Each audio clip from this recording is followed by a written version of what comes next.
Hi everybody, so this is video number 4 explaining about SIBO and bloating. Okay, so let's explain about bacterial overgrowth. So bacteria, they have two phases when they overgrowth, and it takes the first phase is log and lag phase, actually other way around, lag and log, because if you leave, for example, if you leave the food on the counter outside, it will not grow bacteria immediately, so it takes time, and this time is for example 12 to 24 hours.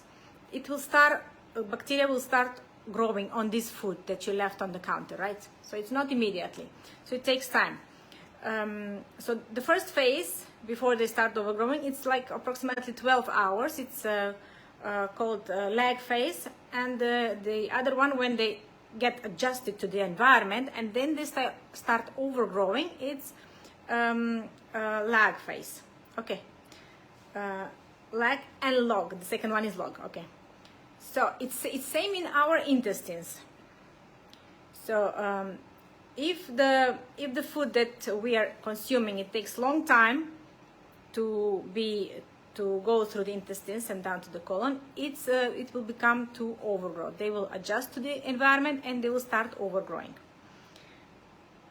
So usually, normally in the small intestines, the time is 6, 8 or 10 hours until the food reaches the colon. So that's short time, so the bacteria doesn't have time to adjust to the environment and to overgrow. So that's why in the small intestine we should have less bacteria and we shouldn't have overgrow. But if this process, if there is stagnation, then we actually accommodate the bacterial overgrowth in the small intestines.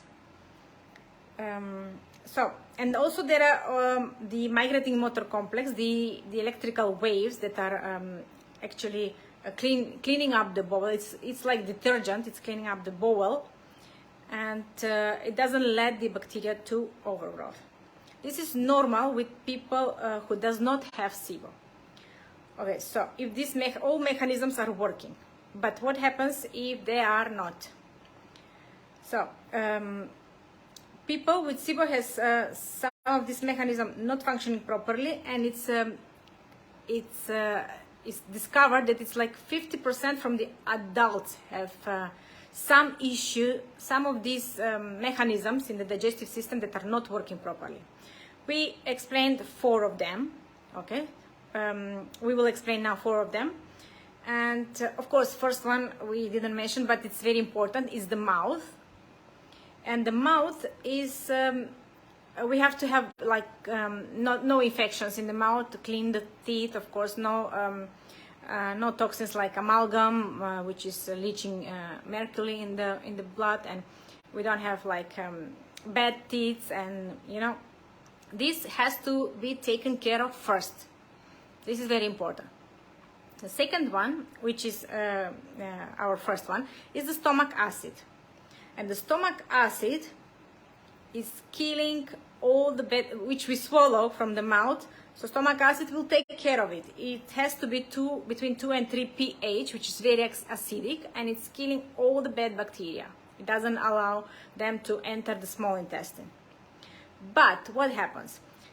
Stomach acid with the people who have stress, zinc deficiency, h.pylori, or oral use of PPIs or proton pump inhibitors or antiacidic medications, antiacids. So they all have disturbed the normal acidity of the stomach, and this is actually the first barrier that is allowing to have SIBO and bloating. And this is in this case, when we swallow all the bad bacteria, they are not killed, and they allow them to inhabit in the small intestine and to overgrowth and to colonize there. And 50% of the patients with SIBO is proven that they have been using PPIs, so anti-acid medications.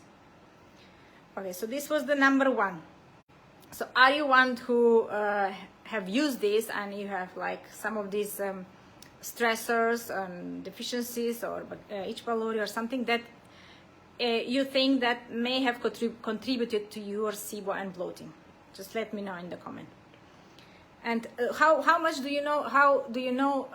How many hours do you think that you need your food to move through the intestines? How many hours? I explained how many hours is normal time, and what do you think is your time that your food travels from the mouth to the colon? Let me know in the comment. This is very important. Number 2 is the bile. Okay, so we all know that bile is produced in the liver, is stored in the gallbladder, and through the bile duct there it's released in the small intestine. And bile is actually it's helping with fat soluble nutrients. Okay, so we absorb fat with bile, binds the toxins. This is very important because detoxification is very important. So it binds the toxins, and it because bile is reabsorbed, and the toxins are taken to the liver, where liver takes care of them, like converts them into water soluble and expel them through the urine. But the big problem here is if we have too much toxins in the liver, then the liver again sends the bile to the gallbladder with toxins, and then we can create gallstones and liver stones and too much toxicity. Okay, so they said that during one meal the bile is reabsorbed in the end of the small intestine ileum, and again released by the bile duct 15 times during one meal. Imagine that. So bile is very important, and it's together combined with the short chain fatty acids, it's cleaning the intestines like detergent. Okay, so short chain fatty acids are very important for together with the bile to clean and move the food, to clean the intestines. And the bile is very strong antimicrobial. Okay, so it's also killing the bad bacteria and bad microbes. So if this is not working properly, if you have, let's say, gallbladder removed, or gallbladder duct are clogged, or liver is clogged with toxin, cannot produce enough bile, this all influence in how the bacteria will pass and will be killed, or will stay in the small intestine, and it will allow them to overgrow and create bloating and SIBO. So let me know which one do you think it's your cause. Okay, so we covered these two. The next two we will cover in the next video. Okay, so see you next time. Bye.